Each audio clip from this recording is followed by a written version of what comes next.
You mentioned the theme of tonight, Chris. I'm into themes. The official theme, as you say, is Make America Safe Once Again. But judging by the speakers list, tonight could just have easily been called the Night of 1,000 Humiliations. Primetime speakers, as you may know, include two of Trump's fiercest Republican primary opponents, Florida Governor Ron DeSantis and former South Carolina Governor Nikki Haley.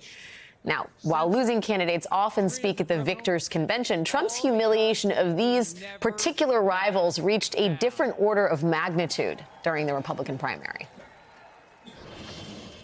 The problem with Ron DeSanctimonious is that he needs a personality transplant. He's not a talented politician, obviously. Ron DeSanctimonious was walking off the stage, and his feet, it's weird, because his cowboy boots. So they have a high heel outside, but inside you got a big deal going on. And he's walking like... After mocking Governor DeSantis for allegedly wearing lifts in his cowboy boots, DeSantis eventually dropped out, and Trump focused his attentions on Nikki Haley, who in the closing hours of her candidacy called Trump not qualified to be president. Trump, in return, zeroed in on Haley's race, suggesting her parents' status as immigrants from India might somehow disqualify her from the presidency. Trump misstated Haley's given name, Nimrata, repeatedly calling her Nimbra and Nimrata. And he explained to Fox News that those mistakes were definitely intentional. She says that you're using a nickname based on her given name, Nimrata. You called her Nimbra in a post the other day. Why do you do that? Well, I do that with a lot of people. With her, it's just something that came. It's a little bit of a takeoff on her name, her name, wherever she may come from. Wherever she may come from. In addition to the thinly veiled xenophobia, Trump also engaged in explicit misogyny, calling South Carolina's first female governor essentially a bimbo. But if you think that Nikki becomes president, she's not tough enough, she's not smart enough, and she wasn't respected enough, she cannot do this job. Despite the never-before-heard humiliations and apparently significant reservations last week, Nikki Haley released the 97 delegates she won during this year's Republican primary so that they, in turn, could vote for Donald Trump yesterday. And tonight, both Haley and DeSantis are choosing to publicly pledge loyalty to Donald Trump, despite the fact that Donald Trump does not plan to meet with either of them this evening, even after they address his convention. I mean, not even bothering to meet with them is really just the last humiliation, maybe? I'm not quite sure. Yeah, I mean, one of the things I find fascinating about this, and we've seen it time after time after time, J.D. Vance, of course, being one of the most extreme examples, this sort of trajectory of supplication, of submissiveness, right, of these sort of politics of domination where you make fun of someone, you cow them, you bully them, and then they sort of end up, kneeling before you. Yeah.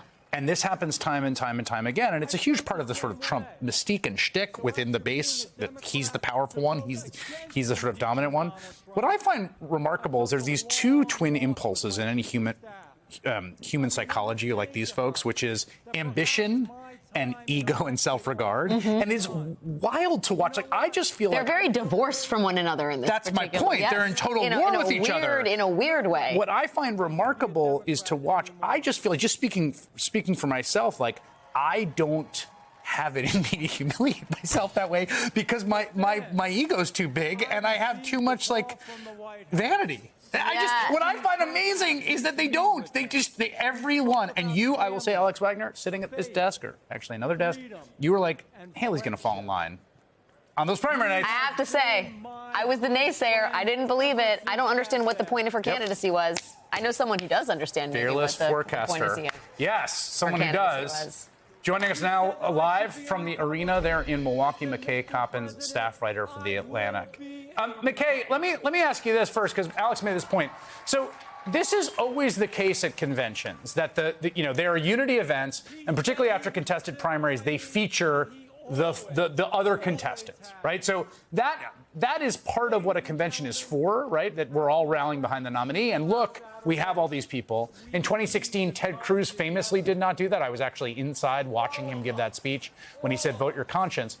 It does feel like there is a added dimension, though, here and now in Milwaukee and in the modern Republican Party that's above and beyond just the normal falling in line. I think you're right. As you two were talking, I was thinking about how, in some ways, this feels like the same story we've been doing for 8 years, right? This story of dominance and submission, of humiliation, of abject loyalty tests. We've been talking about this since 2016.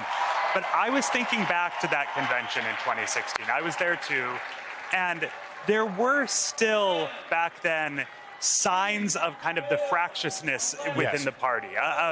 There were, Ted Cruz famously did not endorse Trump during his speech. You had Mike Lee, along with the Utah delegation, on the floor screaming their protests to Trump's, formal nomination. There were signs that there was still some resistance to Trump. And at the time, I will admit to this, as a reporter who had covered the Republican Party pretty extensively, I was sort of naively surprised, for the same reasons that you just laid out, that people like Paul Ryan, like Marco Rubio, had been so willing to fall in line. 8 years later, I'm not surprised. And I will say I've been at this convention for a couple days, and there is no sign of resistance. There is no sign of fractiousness within the party. Everybody is completely in lockstep with Donald Trump. And the handful of Republicans out there who are not just didn't show up in Milwaukee. That's the difference, right? Like if you are not fully on board, you just don't come, and you're really not participating in the national party anymore. I want to bring in Tim Miller, who once served as the spokesman for the RNC. He's now, of course, a writer at large for The Bulwark and one of our most trusted soothsayers, seers on all things Republican. Tim, McKay makes a point about what the humiliation process is different and more extraordinary this go round when it comes to people like Nikki Haley and Ron DeSantis, but whither the Nikki Haley voter, right? Like, they're up until the end of this primary period, there were still people that weren't voting for Donald Trump in those Republican primaries. Do they too capitulate? I mean, do you have a sense that resistance even exists anymore? Yeah, Chris is nodding yes. I think they're divided. The Nikki Haley voter was basically three different types of people. Something I kept trying to say during the primary. People were like, she's getting 21%. That means 21% of Republicans are for her. I was like, It was about 8% probably of Republicans that might go back to Trump. And then 8% of my people, former Republicans that are still registered vestigially from the past that voted for Joe Biden already in 2020. And then 5% of political obsessive Democrats and independents who crossed over because they hate Donald Trump so much. Freaks. Right, super freaks, sickos, real sickos. We say this with love. We call them engaged citizens. Yeah, I literally saw one in one of our focus groups. She was like, David Plouffe on MSNBC told me to cross over, and so I'm going to do it, right? So Wait a second. So there's some, and that 8% could very much matter. Right? And I think Nikki Haley speaking to that group tonight is going to offer them a pitch. This is where it ties into the J.D. Vance thing. The J.D. Vance pick was not a move for the Nikki Haley voter. It was a move for the other side of the horseshoe.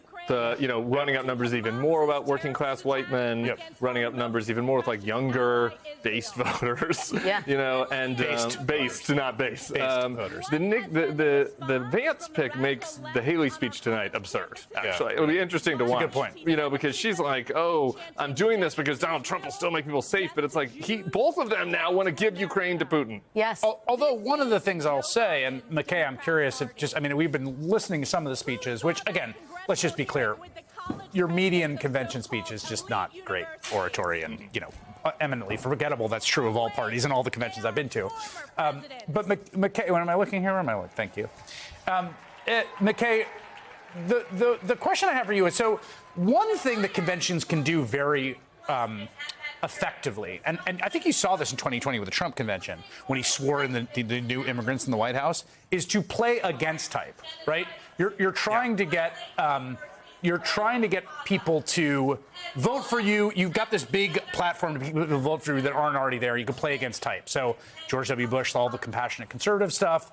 Donald Trump did a little of that in 2020. I remember watching John Kerry in 2004 basically was going to crawl through the mud to kill Osama bin Laden himself, right? That was the shtick there. Is there any of that happening atmospherically, thematically from what you're seeing there about sort of playing against type to folks that maybe are turned off by the harder edges of MAGAism?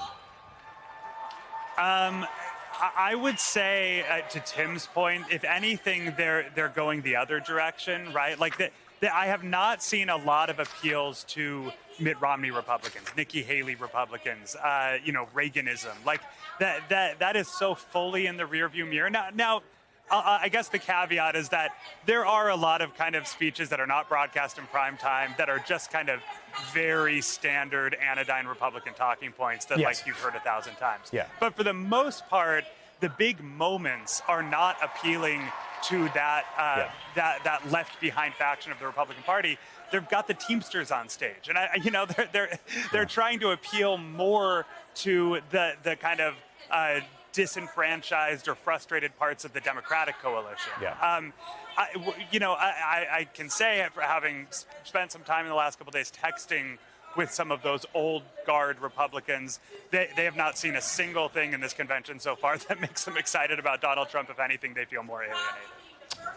Hey there, MSNBC fans. I'm Luke Russert, and be sure to join me, Rachel Maddow, Jen Psaki, Lawrence O'Donnell, Steve Kornacki, Joy Reid, and many more September 7th in Brooklyn, MSNBC Live Democracy 2024. Click on the link for ticket information.